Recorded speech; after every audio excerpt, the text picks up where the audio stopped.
श्रीमद् भागवत भगवान की जय। जय जय श्री राधे। प्रियजनों, हम लोग, आप लोग, सब लोग सौभाग्यशाली नहीं है, अपितु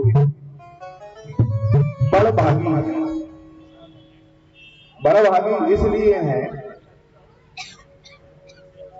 एक बार भगवान शंकर से मां पार्वती जी ने पूछा कि महाराज, इस संसार में सबसे ज्यादा बड़भागी कौन है? तो मेरे भोलेनाथ आशुतोष बाबा विश्वनाथ ने एक ही जवाब दिया कि हनुमान सम नहीं बड़भागी। हनुमान सम नहीं बड़भागी, नहीं तो राम चरण अनुरागी। आज आप लोगों के ऊपर स्वयं बाबा विश्वनाथ की कृपा हुई है और मेरे राधा वल्लभ सरकार की कृपा हुई है, अर्थात नटवर और नटराज। भगवान शंकर है नटराज, तो कन्हैया है नटवर। एक का नाम है जगन्नाथ, तो दूसरे का नाम है विश्वनाथ। एक डमरू बजाता है तो दूसरा बंसी बजाता है। एक अर्जुन का शस्त्र गुरु है तो दूसरा अर्जुन का शास्त्र गुरु है। एक को बिल्वपत्र पसंद है तो दूसरे को तुलसी दल पसंद है। एक सांप को गले में लपेटता है तो दूसरा सांप के ऊपर विश्राम करता है। एक हिमालय के ऊपर रहता है तो दूसरा पाताल में रहता है। आज बाबा विश्वनाथ की कृपा से, मां अन्नपूर्णा की कृपा से आप सब लोग बड़भागी हैं कि आज यहाँ हर की नगरी में भगवान शंकर की उपस्थिति में और मेरे बालकृष्ण की हरि की कथा को श्रवण करने का अवसर प्राप्त हो रहा है। तो श्रीमद् भागवत महापुराण का हम सब लोग अनुष्ठान प्रारंभ कर रहे हैं और सबसे बड़ी बात यह है कि साधुवाद देना चाहिए हमें गीता उत्सव वाटिका वालों का, साधुवाद हमें देना चाहिए श्री शरणम जागृति मंच वालों का, और साधुवाद आप लोगों का देना चाहिए कि आप लोगों का प्रेम ये लोग देखते हैं तो इन लोगों को मजबूरी में ऐसे अनुष्ठान करने की का उत्साह जागृत हो जाता है। बस आप लोग अपने जीवन में इस तरह का प्रेम कम मत होने देना धर्म के प्रति, क्योंकि आज धर्म पर प्रहार करने वाले हमारे धर्म को और हमको दूसरों से चिंता नहीं है, दूसरे को भय नहीं है, दूसरे से डर नहीं है, लेकिन हमें अपनों से ज्यादा भय है। इसलिए इतना याद रखना है कि सिर से ऊंची छाती नहीं होती, सिर से ऊंची छाती नहीं होती और धर्म से ऊपर जाति नहीं होती। इसलिए जातियों में बटने की आवश्यकता नहीं है। हम सनातनी हैं, हम हिंदू हैं, यही सूत्र अपनाना है जीवन में और धर्म के प्रति अपने प्रेम को कभी कम नहीं होने देना है। बाबा विश्वनाथ की नगरी के गौरव को कभी कम नहीं होने देना है। और आप लोगों का मार्गदर्शन करने के लिए, धर्म की ध्वजा को पकड़ने के लिए हमारे अध्यक्ष जी पांडे जी भी उपस्थित है। मैं चाहूंगा एक बार पांडे जी का भी अभिवादन करना चाहिए हमें तालियों के साथ। आज उन्होंने व्यास पूजन किया, पुराण पूजन किया, भगवान बालकृष्ण की पुत्रवांगमयी स्वरूपा भागवत जी का आरती भी उन्होंने किया। बहुत बहुत साधुवाद। और मैं बाबा विश्वनाथ और बालकृष्ण भगवान से प्रार्थना करूंगा कि समाज में ऐसे ही लोगों को आगे आना चाहिए समाज के नेतृत्व करने के लिए, जो धर्म की बात को सुनकर धर्म की सभा में स्वयं उपस्थित हो जाए धर्म की ध्वजा को लहराने के लिए।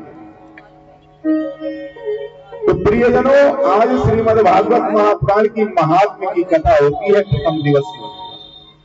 आज प्रथम दिवस है, प्रायः सब जगह विलंब हो जाता है और हम लोग भी बड़े दूर से आए हैं, हमारे सहयोगी भी व्यस्त थे। अभी 2 बजे 2:30 बजे कोई आ पाए हैं, सब कोई रात में आया है, सब लोग व्यस्तता भरी जिंदगी में हैं। तो प्रियजनों, हमारा शास्त्र कहता है, आप सब लोग जानते हो, यहाँ मैं कोई नई बात बताने नहीं आया हूँ।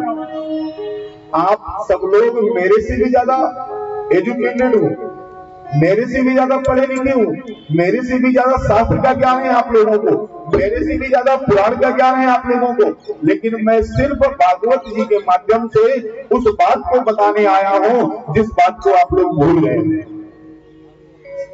यहाँ पर बैठा हुआ प्रत्येक व्यक्ति जानता है कि ईश्वर की मर्जी के बिना एक पत्ता भी नहीं हिलता। हाँ जी कि ना जी? जरा शेरों की तरह बोलना है कि जो चूहे गुजरे हैं वो भी कथा सुनने आ जाए। ईश्वर की मर्जी के बिना एक पत्ता भी नहीं हिलता, तो मेरी और आपकी औकात ही क्या है? हम लोग हिल भी नहीं सकते। ये तो मेरे गोविंद की, ये तो बाबा विश्वनाथ की विशेष कृपा है कि हम सब लोगों को कथा की योग को उसने समझा और कथा श्रवण करने का अधिकार दे दिया। ये अधिकार भगवान राम ने हनुमान जी महाराज को प्रजा में दिया था, जो अधिकार बाबा विश्वनाथ ने और राधा वल्लभ सरकार ने आप लोगों को दे दिया। और ये हमें अधिकार, जानते हो, जीवन में पैसा कमाना कोई बड़ी चीज नहीं है। पैसा कमाना कोई बड़ी चीज नहीं है, महल बनाना कोई बड़ी चीज नहीं है, कार खरीदना कोई बड़ी चीज नहीं है। और अगर इस मानव जीवन में कोई बड़ी चीज है तो वो मेरे गोविंद के प्रति उस अपने हृदय में उसकी भक्ति के बीज को अंकुरित करना बड़ी बात है। और भक्ति, ठाकुर की भक्ति हृदय में गुरु की कृपा से और भगवान महादेव की कृपा से अंकुरित होती है। हमारे अनेकों जन्मों के जब पुण्य उदय होते हैं, अनेकों जन्मों में शुक्ल की होता जब उदय है, तभी हमें ये अधिकार कथा श्रवण करने का प्राप्त होता है। तभी हमारे हृदय में ठाकुर की कथा के लिए लालसा जागृत होती है, उसका रसपान करने के लिए उत्साहित होती है। इसलिए अपने जीवन में इस अवसर को खोने मत देना। हम खोते कब हैं? आप सब लोगों ने पहले भी कथाएं सुनी होगी। भागवत कथा कितने लोगों ने सुनी? यहाँ पे जरा हाथ खड़ा करें। अरे लगभग सब लोगों ने सुन रखी है। जरा एक बार अपने लिए ताली बजा लो आप लोग। हम कथा सुनने जाते हैं तो कथा का नियम क्या है, पहले मैं ये बताता हूं आप लोगों को। कथा में हम जाएं या कथा का आयोजन कराएं या कथा कहें, कभी भी जीवन में अहंकार नहीं करना चाहिए कि कथा मैं सुनने जा रहा हूं, या मैं कथा सुनने जा रही हूं, या मैं कथा सुन रहा हूं, या मैं कथा का आयोजन कर रहा हूं। अगर हमारे जीवन में अहंकार आ गया तो हमें जीवन में कथा नहीं मिल सकती। आप लोगों ने जीवन में कथा सुनी, बड़ी सुंदर बात है। कथा का फल क्या है? कथा का फल क्या है? कथा का फल यह है कि गोविंद का दर्शन। मेरे भगवान शंकर ने, भोलेनाथ ने त्रेता युग में अगस्त्य ऋषि के यहाँ राम कथा श्रवण की उन्होंने, और राम कथा सुनने के बाद मेरे महादेव को कथा का फल प्राप्त हो गया, अर्थात मेरे राघव सरकार का उनको दर्शन प्राप्त हो गया। कथा का फल क्या है? कथा का फल ये है, गोविंद की कथा अगर हमने श्रवण की है तो हमें उस कथा का फल ये है कि गोविंद का दर्शन हो जाए, तब तो हमारा कथा सुनना सार्थक है, तब तो कथा सुनना हमारा सफल है। अन्यथा कथा के बाद प्रसाद तो लोगों ने दो बार लिया होगा। कथा सब लोगों ने सुनी, लेकिन प्रसाद भी आप बहुत सारे लोगों ने दो बार लिया होगा लाइन में। लेकिन अब प्रण करना है, इस कथा को सुनने के बाद भोले शंकर से प्रार्थना करना है, बाबा विश्वनाथ से प्रार्थना करनी है, मां अन्नपूर्णा से प्रार्थना करनी है कि हे महादेव, आपकी कृपा हुई है मेरे ऊपर और मुझे कृष्ण की कथा प्राप्त हुई है, इसलिए हे मेरे मालिक, हे मेरी मां अन्नपूर्णा, मेरे अंदर अहंकार का बीज ना अंकुरित होने पाएगा। क्योंकि ये कृष्ण की कथा साधारण नहीं है, असाधारण है। एको कृष्ण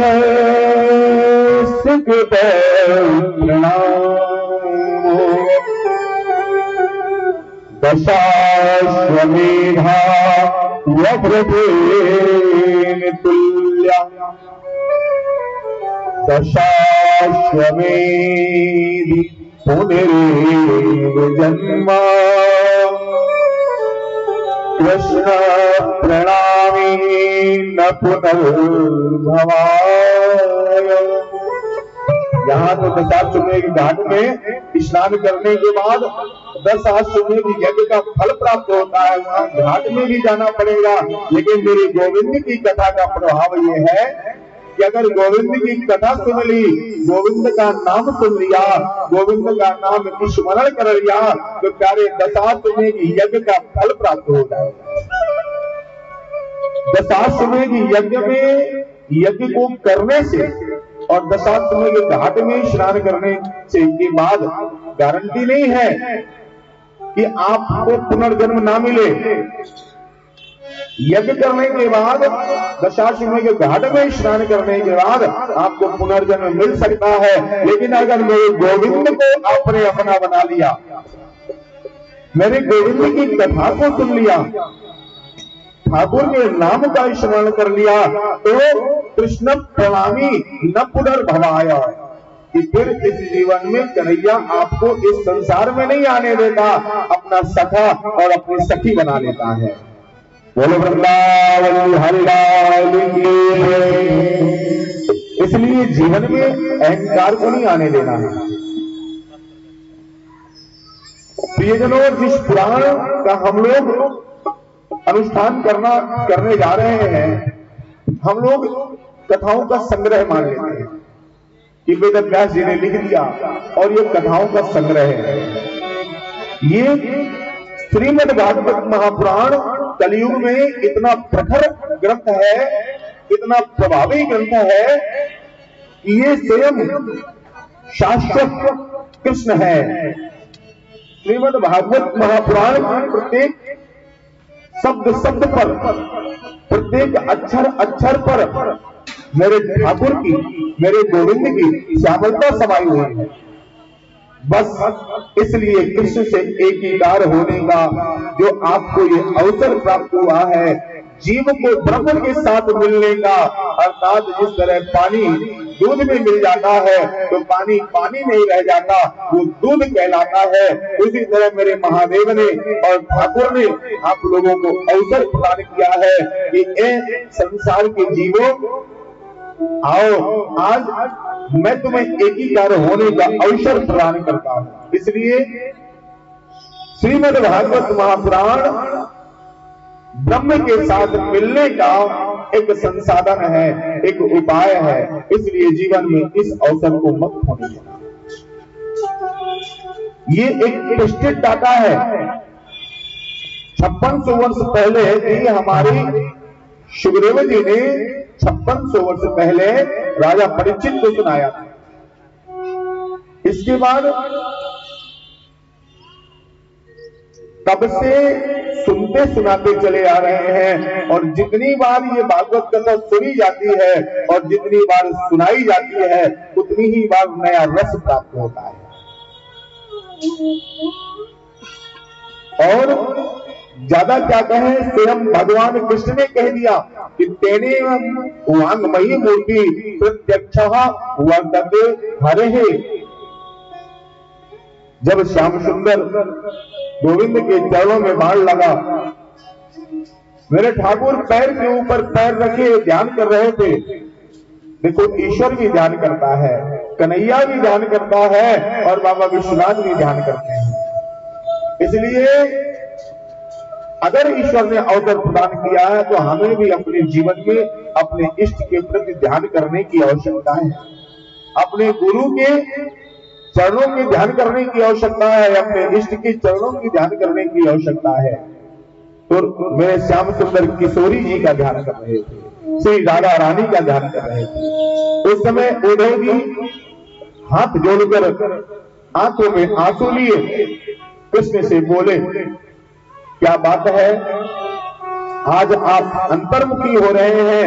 तो उदय जी ने बोला, त्वं तु यास्यसि गोविन्द भक्ति कार्यं विधाय च मच्चिते महती चिंता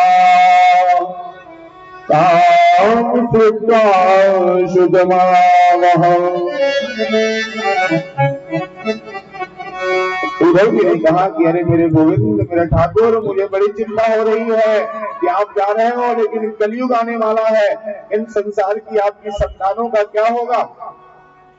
कोई जातियों में लड़ेगा, कोई धर्मों में लड़ेगा, सब लोगों की बुद्धि कुंठित हो जाएगी। और हे गोविंद, आप चले जाओगे तो सनातन के विरोधी पैदा हो जाएंगे। आप यहाँ थे तो सनातन की विरोधियों का आप वध करते थे, और आप चले जाओगे तो सनातन की रक्षा कौन करेगा? सनातन की विरोधी इस मृतलोक में बढ़ जाएंगे। आगतोयं कलिर्घोरो भविष्यन्ति पुनः खला तत्संगेनैव सन्तोऽपि गमिष्यन्तु कृपां यदा। तब मेरे ठाकुर से जब देवी ने कहा कि महाराज, कलियुग में पुनः दुष्टों का जन्म हो जाएगा, प्रत्येक नगर में, प्रत्येक गांव में, प्रत्येक शहर में दुष्ट पैदा हो जाएंगे, और सनातन के लिए, सनातन धर्म के लिए, सनातन के शास्त्रों के लिए, सनातन के पुराणों के लिए नाना प्रकार के दुष्ट अपशब्द बोलेंगे। तो उस समय क्या होगा? तुम्हारे चाहने वालों का क्या होगा? तुम्हारी कथा से प्रेम करने वालों का क्या होगा गोविंद? तुमसे नेह लगाने वालों का क्या होगा गोविंद? तो मेरे ठाकुर ने कह दिया कि उद्धव, चिंता मत करो, मैं इस संसार का नियम है कि जो आया है वो जाएगा। वो तो संसार के नियम का पालन करने के लिए मैं अपने इस शरीर का परित्याग कर रहा हूं, अन्यथा मैं भी इस मृत्युलोक में सदा सदा के लिए निवास करूंगा। तो उन्होंने कहा कि महाराज, कैसे निवास करोगे आप? तो मेरे श्याम सुंदर ने कह दिया कि तेनेयम वांगमयी मूर्ति प्रत्यक्षा वर्तते हरे हुए, कि मैं भागवत जी के रूप में इस मृत्युलोक पर उद्धव सदा सदा के लिए निवास करूंगा। और जब मेरे चाहने वाले, जो सनातन से प्रेम करने वाले, जो धर्म से प्रेम करने वाले, और जो मुझे प्राप्त करना चाहते हैं, वो जब भी श्रीमद् भागवत महापुराण के अनुष्ठान को प्रारंभ करेंगे, अनुष्ठान श्रीमद् भागवत महापुराण के इस आयोजन को करेंगे, तो उसी दिन से जब मैं किसी विद्वान ब्राह्मण के द्वारा प्रतिष्ठित किया जाऊंगा, इसके बाद उनको मैं व्यासपीठ पर अपनी गोपियों के साथ बंसी बजाते हुए नृत्य करते दिखूंगा।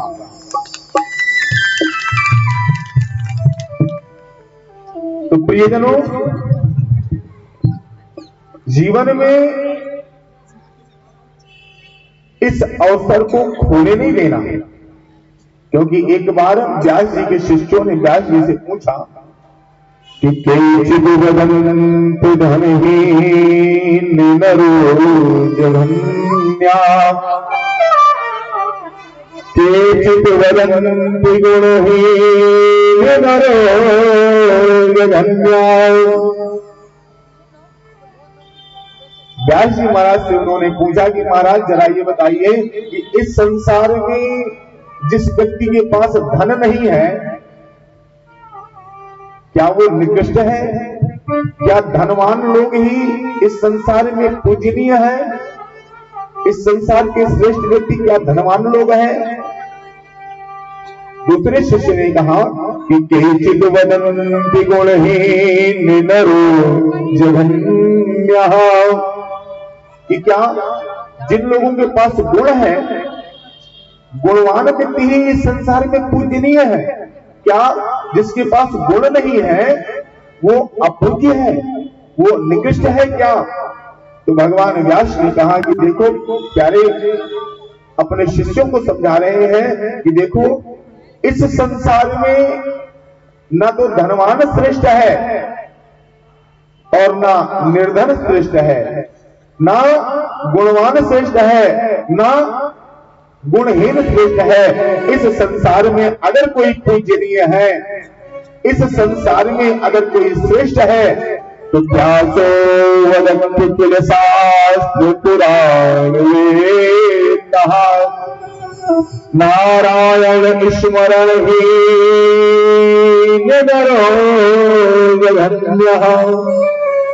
बोले जो नारायण का नाम नहीं स्मरण करता है, जो नारायण की मेरे गोविंद की कथा नहीं श्रवण करता है, वो व्यक्ति जघन्य है। इस संसार में वही व्यक्ति नीच है जो नारायण से द्रोह करता है, जो नारायण का नाम नहीं लेता है। शास्त्र कहता है कि भिक्कुलम भिक्कुटुम्बम च भिक्कुग्रहं भिक्कुसुतं च विदः आत्मानं भिक्कुशरीरं च श्री गोपाल परामुदम।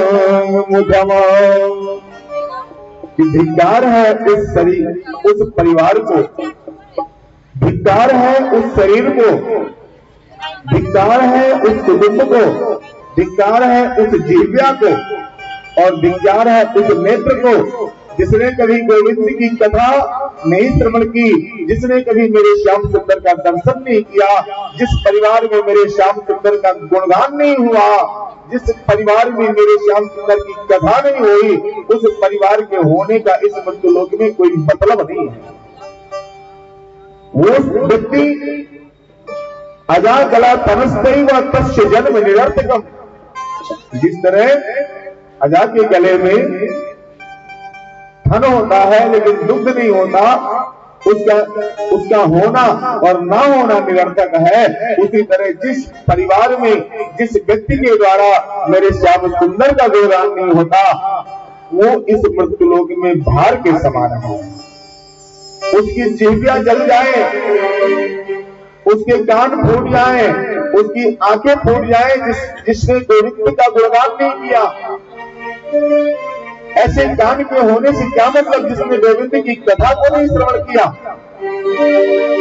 जल जाए जीवा अपनी शाम के बिना, जल जाए जीवा अपनी शाम के बिना, जल जाए जीवा अपनी शाम के बिना, जल जाए जीवा अपनी शाम के बिना, जल जाए जीवा अपनी शाम के बिना, शाम के बिना, शाम के बिना, शाम के बिना, शाम के बिना, जल जाए जीवा अपनी शाम के बिना, जाए जीवा अपनी शाम के बिना।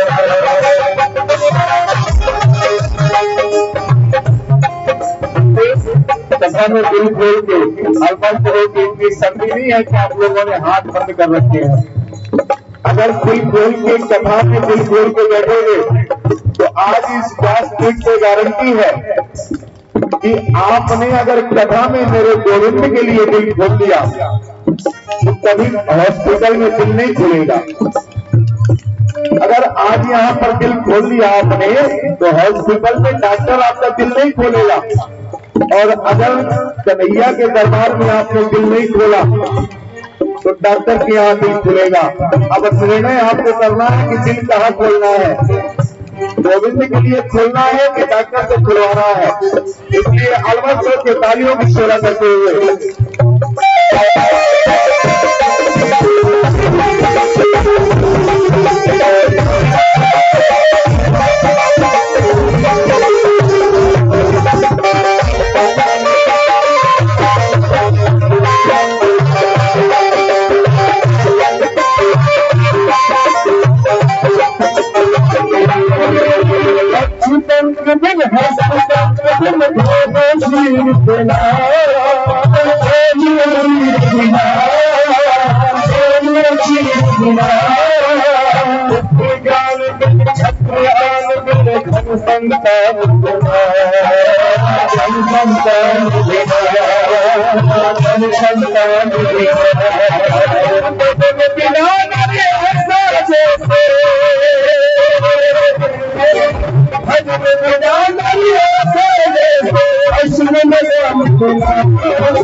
देखो, राधे राधे बोलने में कंजूसी नहीं करना। अगर आप लोगों ने राधे राधे बोला तो मैं भी ठाकुर जी से प्रार्थना करूंगा कि हे मेरे गोविंद, हे मेरे श्याम सुंदर, इन सब लोगों पर कृपा कर दीजिए, और जो कोई दोनों हाथ उठाकर राधे राधे न बोले उसको यहां से ऊपर उठा लीजिए। इसलिए राधे राधे बोलने में कंजूसी नहीं करनी अगर दुनिया में रहना है, और अगर ऊपर जाना है तो मत बोलो राधे राधे। तो उद्धव जी ने भगवान कृष्ण से पूछा, जहां से भागवत का विश्राम है वहीं से भागवत का प्रारंभीकरण होता है।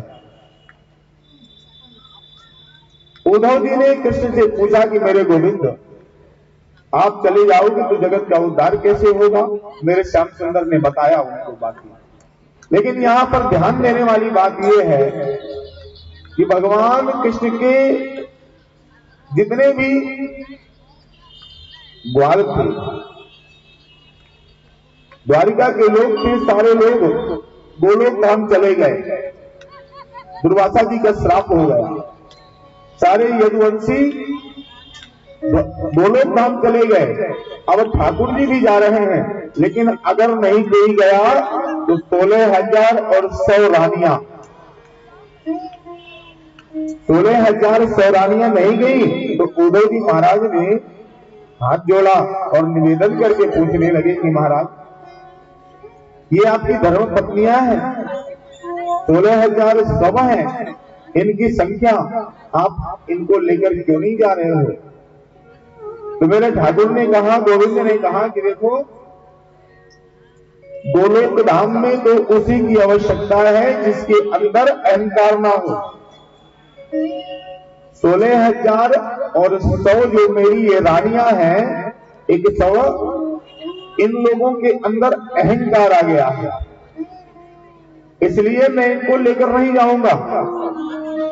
क्योंकि जिसके भीतर अहंकार है उसकी आवश्यकता नहीं है मुझे,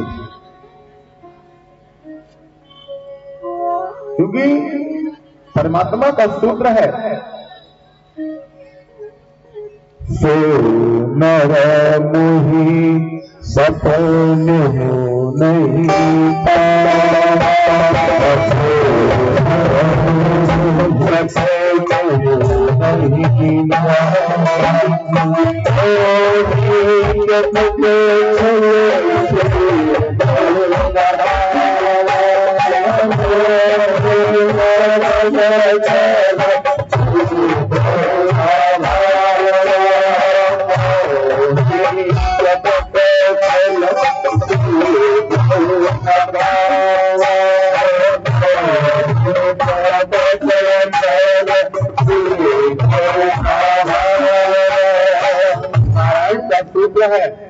देखो, जिसके अंदर कपट है, जिसके अंदर छल है, जिसके अंदर छिद्रम है, जिसके अंदर अहंकार है, वो व्यक्ति मुझे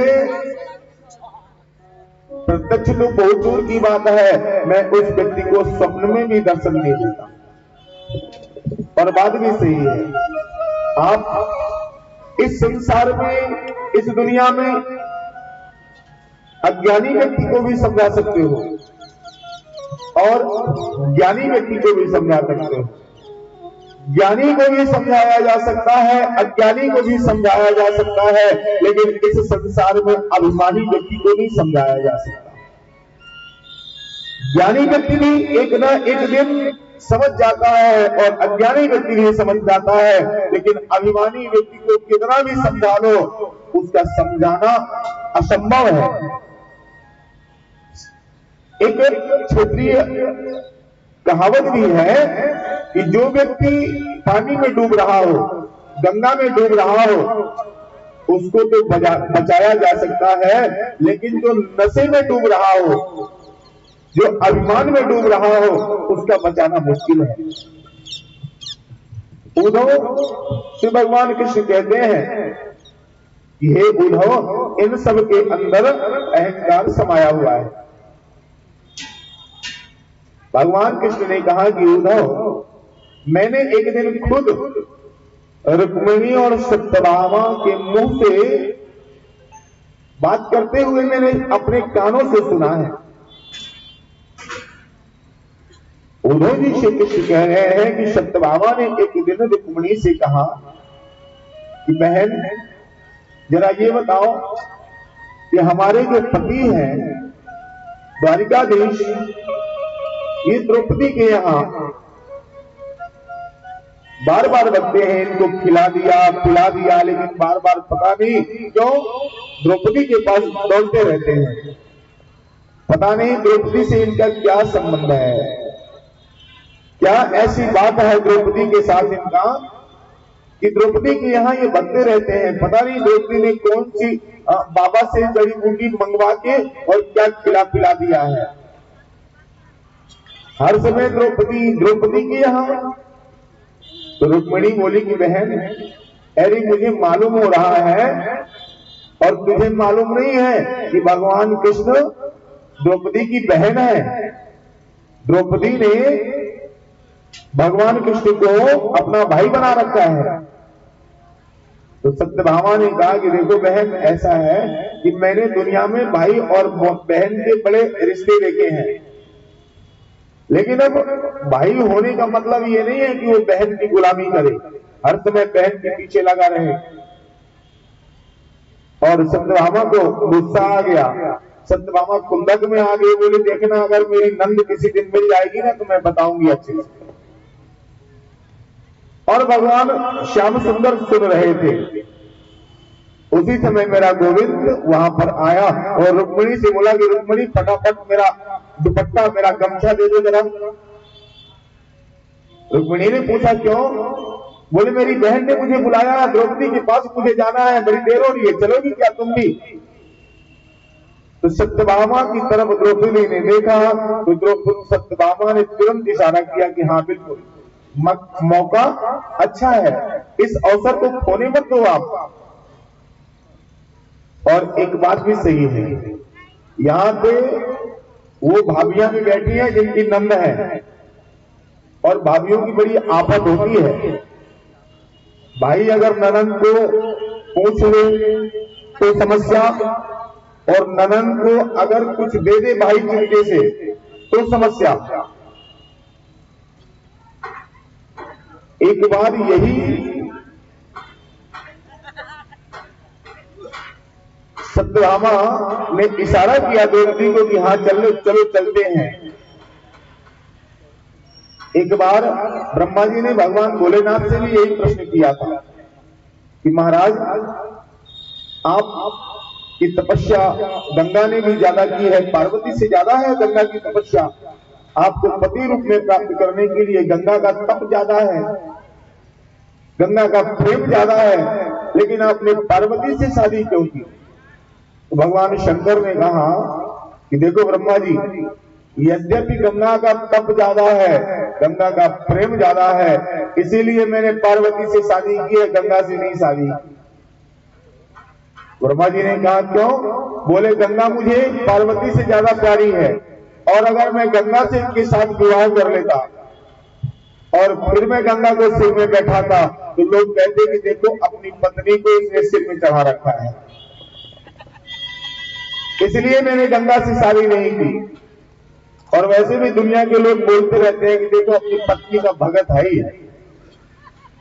और बेटे की तो बड़ी समस्या होती है, अगर माँ की ना सुने तो बीवी कहती है कि देखो बीवी कह रही है देखो मात्र भक्त, अगर माँ की सेवा करे, और अगर वो पत्नी की सुनता है तो माँ कहती है कि देखो बीवी का भगत घूम रहा है। अब वो बेचारा करे तो करे क्या? कृष्ण बोले कि रुक्मिणी, मैं द्रौपदी के यहाँ जा रहा हूं, तुम भी चलोगी? तो सत्यभामा और रुक्मिणी ने दोनों ने आंखों में इशारा किया और बोले कि मौका अच्छा है, छोड़ना नहीं चाहिए। रुक्मिणी ने कहा कि बिल्कुल चलेंगे। अब तीनों अर्थात भगवान कृष्ण, रुक्मिणी और द्रौपदी, रुक्मिणी और सत्यभामा और कृष्ण, ये तीनों चल पड़े। और उस समय जब द्रौपदी के यहाँ पहुंचे तो द्रौपदी केशों में बालों में तेल लगा रही। अब भगवान कृष्ण पहुंच गए, उनकी दोनों भाभियां पहुंच गई, रुक्मिणी और सत्यभामा। कन्हैया ने आवाज लगाया, बहन क्या कर रही हो? तो बहन ने कहा, अरे कन्हैया मैं तो अपने केसों में तेल लगा रही हूं। तो मेरे श्याम सुंदर ने आवाज लगाई कि तुमको परेशान होने की जरूरत नहीं है। तो द्रौपदी ने कहा क्यों? अरे बोले मैं दो तेरी भाभियों को लेके आया हूं, और भाभियों के आने के बाद भी अगर तुम्हें काम करना पड़े तो भाभियों के आने का कोई मतलब नहीं है। भाइयों ने कहा नहीं ठीक है, मौका अच्छा है। दोनों ने इशारा किया, बोले चलो। और एक बात और बताऊं, ये जो आज घरों में परिवारों में भाभियों को और नंद का जो विवाद चलता रहता है ना, ये आज का नहीं है, ये पुरानी समस्या है। ये ऐसा केस है कि ये केस खत्म होने का नाम ही नहीं ले रहा है। ननद और भाभियों का ये केस आज का नहीं है, ये बड़ी पुरानी समस्या है। कृष्ण ने कहा कि सत्यभामा जरा तुम लगा दो, रुक्मिणी जरा तुम द्रौपदी की जरा चोटी संभाल देना। दोनों भाभियां खुश, और दोनों मन में सोच रही है कि आज इसकी अपनी नंद की ऐसी खातिरदारी करेंगी कि ये भी भूल जाएगी सेवा कराना। सत्यभामा तेल लगाते हुए, और सत्यभामा ने ना एक केस तोड़ा, एक बाल को तोड़ा, और जैसे ही बाल को तोड़ा, गजब की बात यह है कि उस बाल के तोड़ने से एक आवाज आने लगी, कृष्ण हे कृष्ण हे कृष्ण हे कृष्ण हे कृष्ण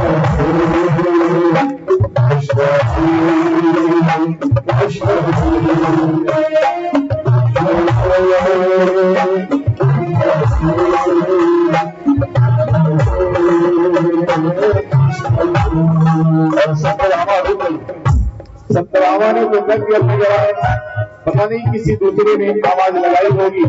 सत्यभामा ने और तेल लगाना प्रारंभ किया और इस बार सत्यभामा ने जरा तगड़े से बाल नोच लिए अपने नंद के। और जैसे ही तगड़े से बाल नोचे, 10-20 बाल नोचे कंधे में फंसा के, तो उस समय तो गजब ही हो गया उस भवन में। एक ही धुन कृष्ण हे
समय सत्यभामा ने महारानी रुक्मिणी से पूछा कि दीदी, मैंने द्रौपदी के बाल तोड़े, तो द्रौपदी के बालों से कृष्ण कृष्ण की आवाज क्यों आ रही है?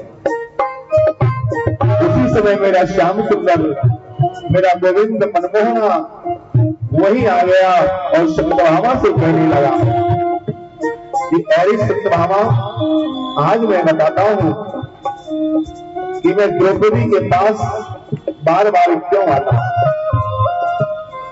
नतास्तु विद्युते ब्रह्मा न मूर्ति न मंदिरा भावे स्थिते ब्रह्मा यदा भावे करो। मेरे गोविंद ने कह दिया कि सत्यभामा, रुक्मिणी, मेरा सिद्धांत है, कृष्ण का सिद्धांत है कि नकाष्ठ विद्यते ब्रह्मा न मूर्ति न मंदिरः। ये जो मैं ब्रह्म हूं, तो मैं ना तो मूर्ति में रहता हूं ना मंदिर में रहता हूं।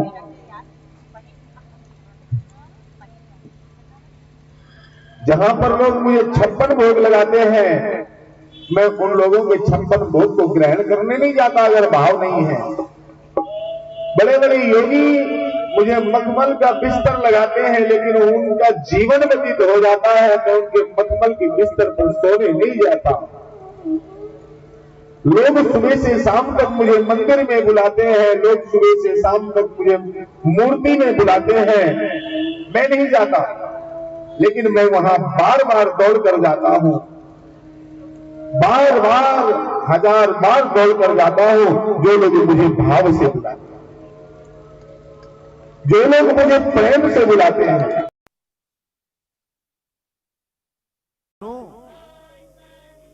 मनुष्य के अंदर 3.5 करोड़ रोंगटे हैं। कितने रोंगटे हैं? 3.5 करोड़ रोंगटे हैं। और द्रौपदी प्रत्येक दिन मेरा 3.5 करोड़ बार नाम लेती है। कितनी बार नाम लेती है द्रौपदी? 3.5 करोड़ बार। जितने द्रौपदी के शरीर में रोंगटे हैं, द्रौपदी उतनी बार नाम लेती है। द्रौपदी के अलावा इस पृथ्वी में कोई भी नहीं है जो 3.5 करोड़ बार मेरे गोविंद का नाम ले।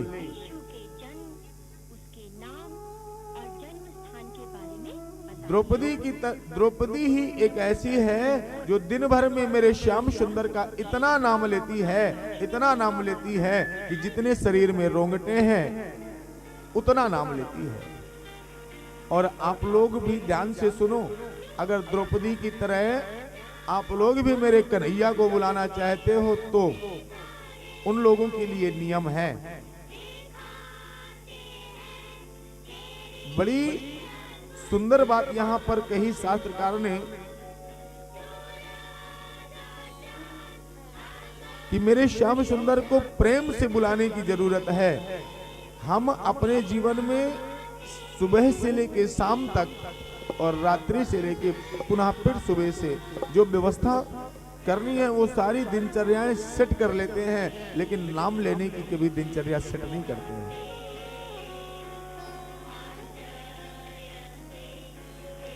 और एक बात, आज यहाँ 2 बजे लोग आके बैठ गए थे, कोई तो 11:30 बजे आके बैठ गया था कि चलो धूप लेंगे वहीं पर, क्योंकि वहां पर पोते पोतियां सोने नहीं देती और घर में रहेंगी तो बहुएं जो है कोई ना कोई काम बता देंगी। इसलिए चलो कथा के बहाने चलते हैं, घर में काम की टहल से बच जाएंगे। तो कृष्ण ने सत्यभामा से कहा कि द्रौपदी दिन में 3.5 करोड़ बार नाम लेती है। सत्यभामा ने कृष्ण से पूछा कि कोई ऐसा संत, कोई ऐसा सन्यासी, कोई साधक, कोई ब्राह्मण है जो द्रौपदी के अलावा आपका इतना नाम ले? तो कृष्ण कहते हैं पृथ्वी में कोई नहीं है जो इतना नाम ले सके। तो सत्यभामा ने कहा कि तो महाराज ऐसा उपाय बताओ ना कि द्रौपदी की तरह हम भी आपका उतना ही नाम लें कि आप हमारे पास भी, रुक्मिणी बहन के पास भी आप इसी तरह बार बार दौड़ के आओ। आप हमें भी उपाय बताओ।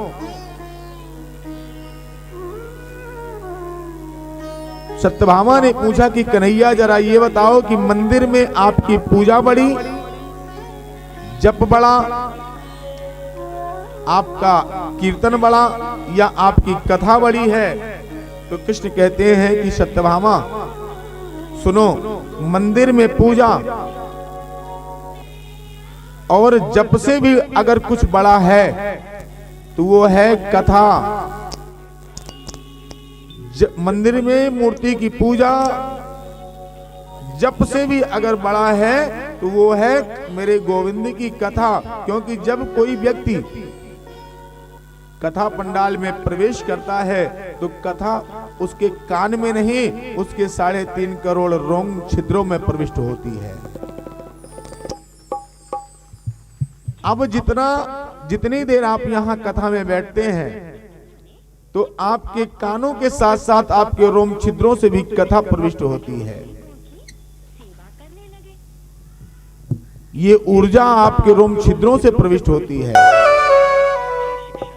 कलयुग केवल नाम आधारा, कलयुग केवल नाम आधारा, सुमिर सुमिर भव उतरहि पारा, सुमिर सुमिर भव उतरहि पारा, सुमिर सुमिर भव उतरहि पारा, सुमिर सुमिर भव उतरहि पारा, सुमिर सुमिर उतरहि पारा।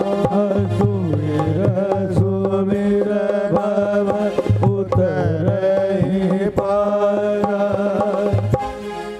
इस कलयुग में प्रभु की कथा, मेरे श्याम सुंदर की कथा, ये भागवत कथा और ये कीर्तन, इनसे सदगति प्राप्त होती है।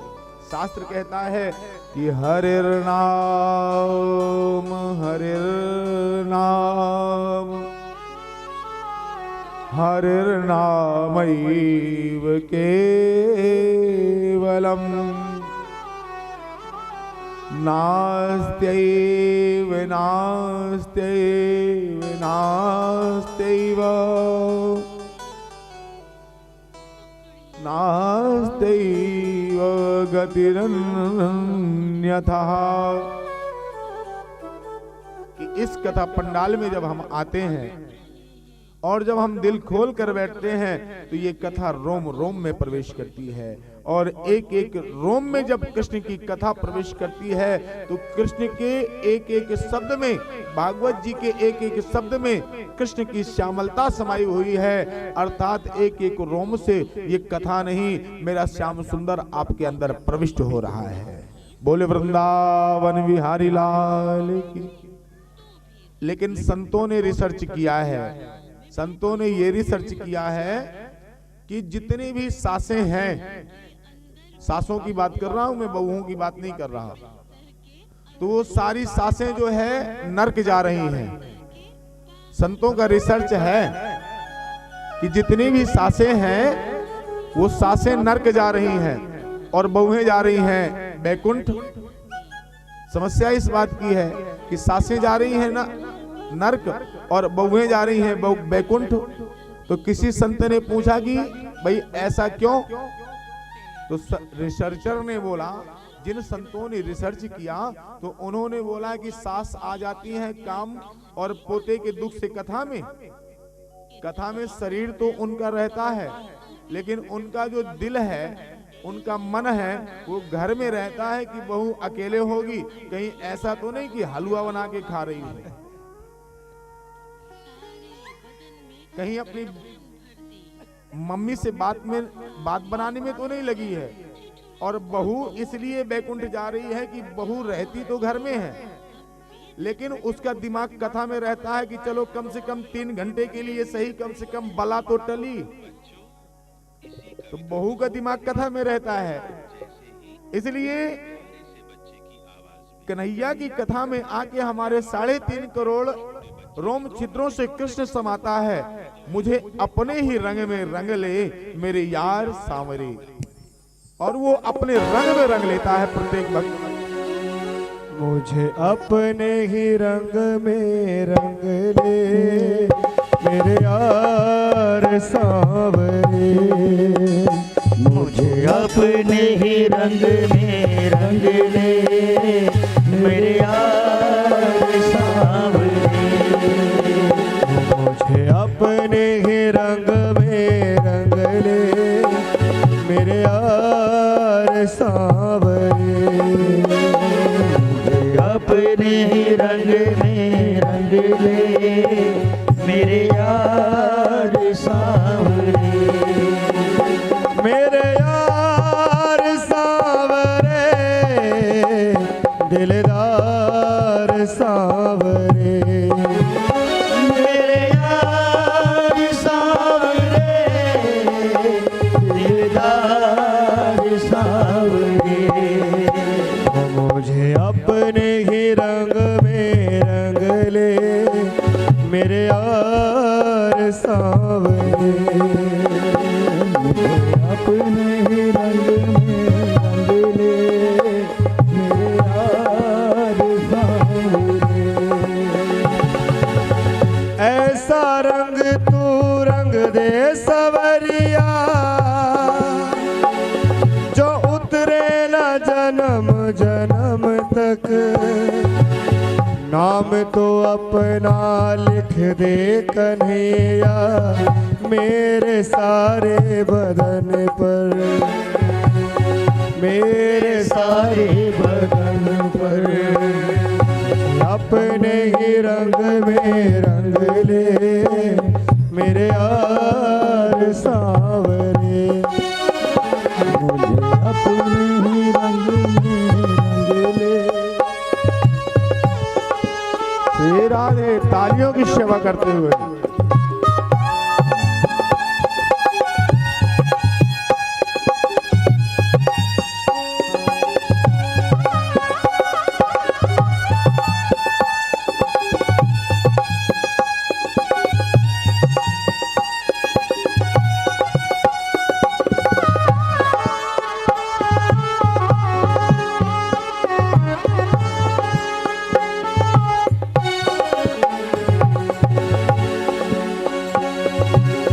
श्याम पिया मोरी रंग दे चुनरिया, बिना रंगाए मैं तो घर नहीं जाऊंगी। बीत जाए चाहे सारी उमरिया, बीत जाए चाहे सारी उमरिया। हरी ना रंगाऊं मैं तो पीली ना रंगाऊंगी, अपने ही रंग में रंग दे सवरिया।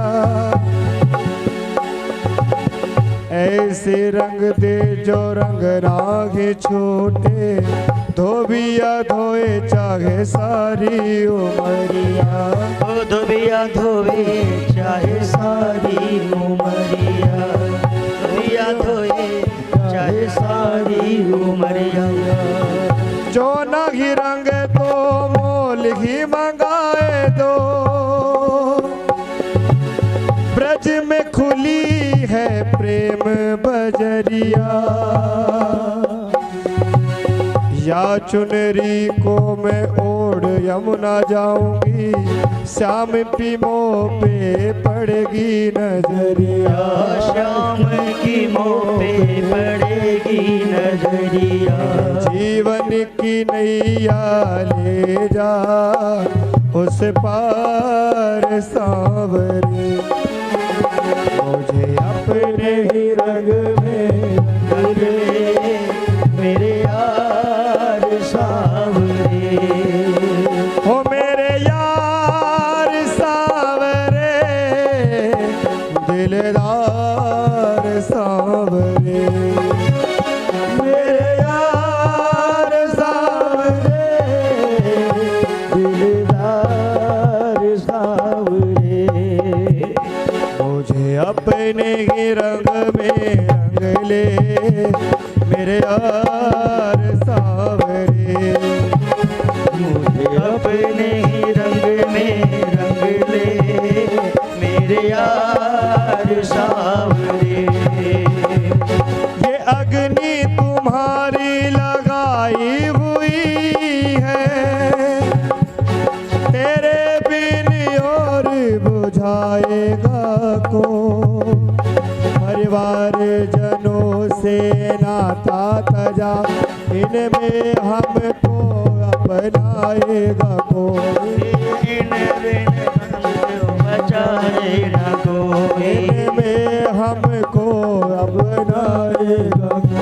हरे कृष्ण अनाथन को तज के, दुखियों पे दया दरकाएगा को। ब्रजराज तुम्हारे बिना हमको अधरामृत पान कराएगा को। अमृत पान कराए न कोई। अमृत पान कराए न कोई। लखते लखते ब्रजमंडल को, रटते रटते भई बरस 18। पर हाय अभी तक पूर्णतया नहीं दिख पड़ा मन मोहन प्यारा। दीन बड़ा मन मोहन प्यारा। नहीं दिख बड़ा मन मोहन प्यारा। अनुराग किया कि समाप्त करूं, इस देह की अंतिम आहुति द्वारा नंदलाल के प्रेम में पागल हूँ, नहीं और कोई विपदा का मारा, नहीं और कोई नहीं और कोई विपदा का मारा, और नहीं विपदा का मारा। मुझे अपने ही रंग में रंग ले मेरे यार सांवरे, मुझे अपने ही रंग में रंग ले मेरे यार सांवरे। ओ मेरे यार सांवरे दिलदार सांवरे, मेरे यार सांवरे दिलदार सांवरे। मुझे अपने रंग में रंग ले मेरे यार सांवरे, अपने ही रंग में रंग ले मेरे यार सांवरे। ओ मेरे यार सांवरे, मेरे यार सांवरे। ओ मेरे यार सांवरे। जय जय श्री राधे। देखो फिर आप लोग हाथ नहीं उठा रहे हो। मैं फिर सांवरे से कहूंगा कि इन सब पर कृपा कर दीजिए, और जो राधे राधे ना बोले इनको ऊपर। जय जय श्री राधे। तो इस कथा में आके इतना सराबोर हो जाना है कृष्ण के रस में, मगर अपनी खैरियत को ध्यान में रखते हुए। तो चलिए आज के सफर को शुरू किया जाए, पर उससे पहले आप सभी को आज की ये दो रेडियो प्रेजेंटर यानी मैं नेहा और मैं सुहानी की तरफ से मैरी क्रिसमस। हाँ जी, क्रिसमस की सेलिब्रेशन आज जोर शोर से चल रही है।